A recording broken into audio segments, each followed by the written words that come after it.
My name is Narve Hansen. I have the pleasure to work together with Ragnvald and Bjarne here in Smart Energy Network. And I also work for Norwegian Offshore Wind. My passion is basically connecting scale-up startup founders to the big industry players.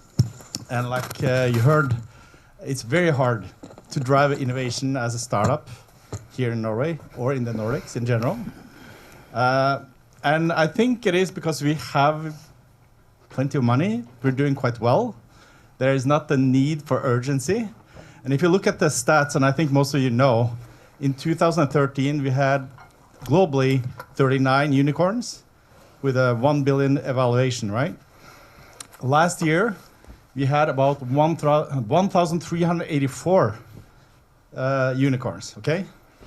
And that means that things are moving along quite fast. Now is not the majority. It's United States had about 70%. Now they have about 48%. China has doubled. And they are really hungry for change. And the question is, how much money are we spending on innovation, on R&D, and on the future, which is what I believe these startups. Huawei I worked for, they spent 22 billion last year. That's about 23% of their revenue.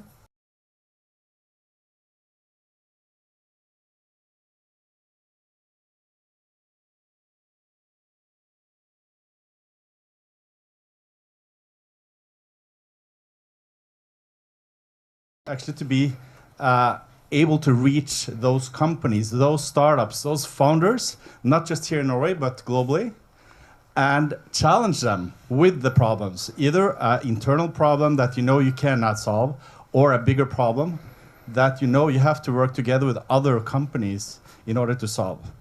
So I've had the pleasure of working close with Schønning, which is the innovation director of WAZOKU, and his team.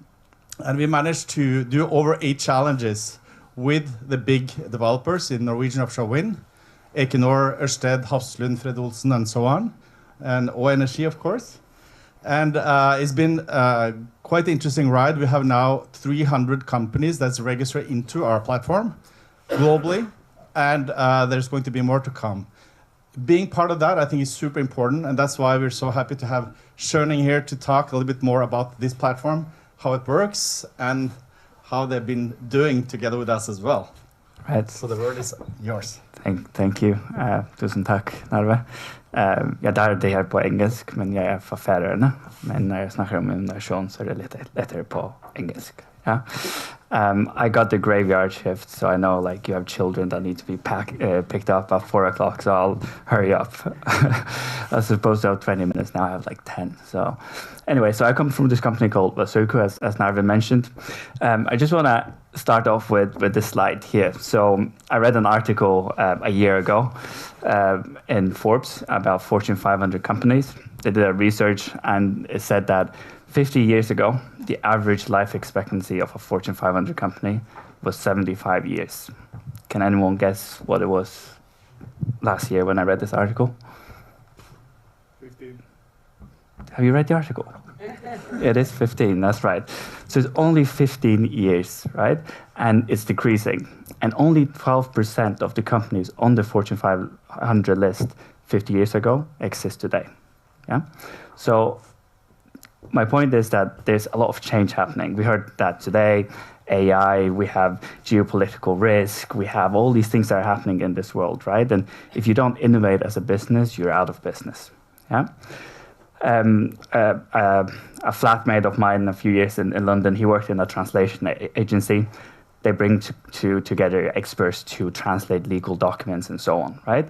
Today, with AI, you do that in a second. Back then, I mean, we're only talking about 4 years ago, they would translate that by hand.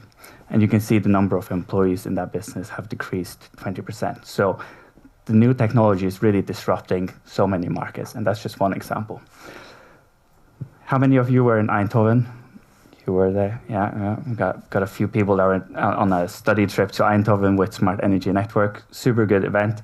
Eindhoven is a fascinating city, right? It's like the Silicon Valley of Europe. You have massive companies there, ASML, and you have Philips and so on, right? So it's like this innovation hub of Europe. But it wasn't always like this. What we learned in Eindhoven was that in the 80s, there was a big crisis in Eindhoven. Philips is like the cornerstone of Eindhoven. Eindhoven is built around it. And it was in crisis because you have more competition from China, from the States, and so on, right?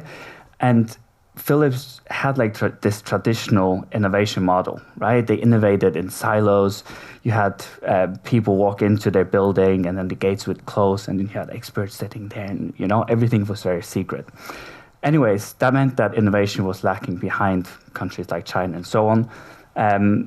They started letting people go. Unemployment skyrocketed to 20% and Eindhoven was in crisis. So what did they do? Well, they embraced what we call open innovation. We heard it right before. It's quite valuable, but the mayor of Eindhoven said, you know what, we need to change this. There's something wrong with the way we do things. So they brought together government, the industry, and academia. They founded High Tech Campus, the place we visited, and brought all those partners together to innovate. Yeah, the government removed regulation. They started investing more in R&D, and yada yada. Yeah.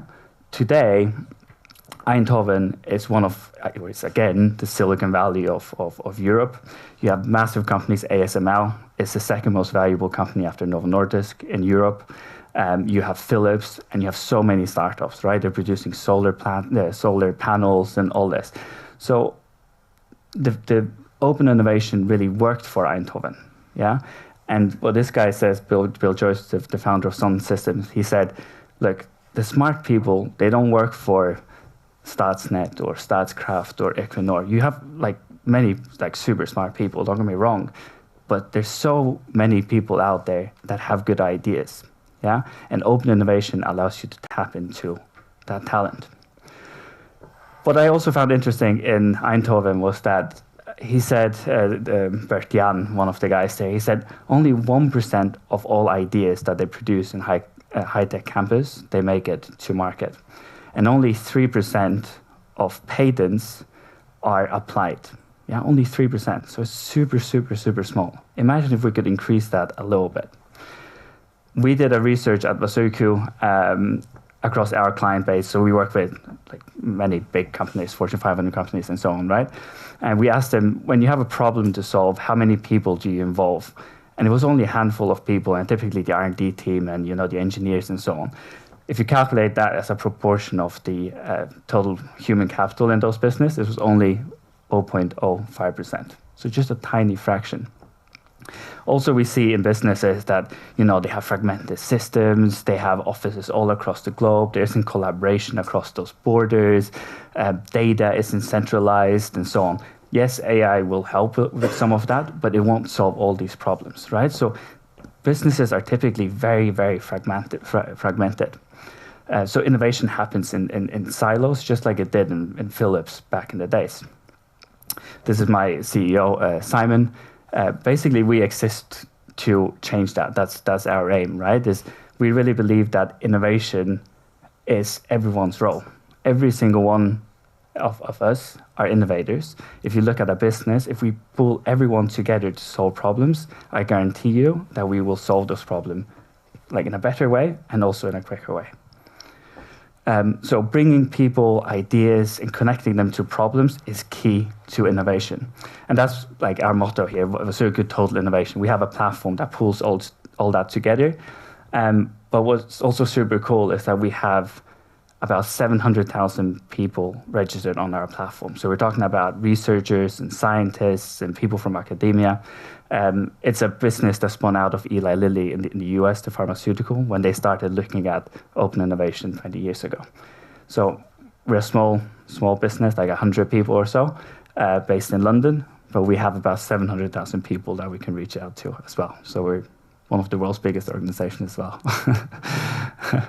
And these people, they've done some fascinating work for companies, right? So the way it works is companies, they come to us and say, we have this problem to solve. We post it on the platform. All those people are notified and they can provide ideas and solutions to those problems. They've solved about 2,500 challenges. And we're talking about challenges run by NASA, recently ran a campaign around desalination. And in return, the businesses, they pay an award to those solvers. So if you have the right idea, you get $10,000 or $50,000. The Saudis, they just paid out $10 million. So obviously they got plenty of money down there. In total, we paid out $60 million in awards to our solvers in return for their innovations. What's super interesting, Harvard did a research into the work we've done. 70% of the people that solve problems, they came from a different field of expertise. Yeah, and 80% of them didn't fit the hiring profile of those companies. So you would never have hired them as a business, which is quite interesting. Anyways, we're here because of smart energy and so on. A2A is an Italian energy company and utilities company, very big in Italy. They have a 2030 plan to install their substations, electric substations underground. No one wants them in their neighborhood, they're ugly, they're noisy and so on. So let's put them underground. Anyways, they did what businesses do. They checked internally if they had a design for this. Then they went out to their suppliers, but no one had it. So they're like, we need to think differently. So they came to us and said, hey, can we just launch this as a challenge to the WAZOKU crowd? And it ran for 30 days. The prize was $20,000. A guy, a freelancer in Turkey, said, hey, I have a good design. There it is. And they chose that design. And now that forms part of their $2 billion investment plan into these sub-electric stations. Not only that, right? This created a new business opportunity for A2A because they're not the only company that's going to move these stations underground. So it's a new business opportunity as well. We have some of the people here, right? We have Equinor and there's All Energy. Working with Narve at Norwegian Offshore Wind, I just wanted to bring a Norwegian example into all this.